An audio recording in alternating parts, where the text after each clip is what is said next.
انتہائی افسوسناک خبر سنی ہے، اور یہ خبر سوات کے اندر دریا کے اندر ایک ہی خاندان کے 8 سے 10 افراد جو کہ وہاں پانی کی نظر ہو گئے دریا کے اندر۔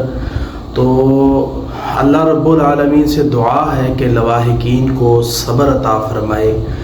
جب بھی پاکستان میں خصوصاً ہم لوگ دوسرے کسی بڑے شہر کے اندر کسی اچھے اور خوبصورت علاقے کے اندر جائیں تو ہمیں چاہیے کہ ہم پہلے وہاں کے رہنے والے باسیوں سے پتہ کروائیں کہ علاقہ کس طرح کا ہے، یہاں کون کون سے خطرات ہیں، ہماری سیفٹی کیسے بہتر رہ سکتی ہے۔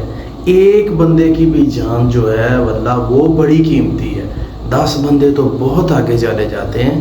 تو اس لیے اپنی فیملی کا سب کا خیال رکھیں، کس طرح بیچارے ان کی آہیں ہوں گی اور کیا انہوں نے اس وقت سوچا ہوگا جب پانی نے ہر طرف سے گھیر لیا ان کو اور ایک ایک کر کے افراد ڈوبنا شروع ہو گئے، تو ان کی کیا حالت ہوگی۔ اللہ کی قسم یہ بڑی ہی پریشان کن خبر ہے، اور اپنی فیملی کی اپنی حفاظت فرمائیں۔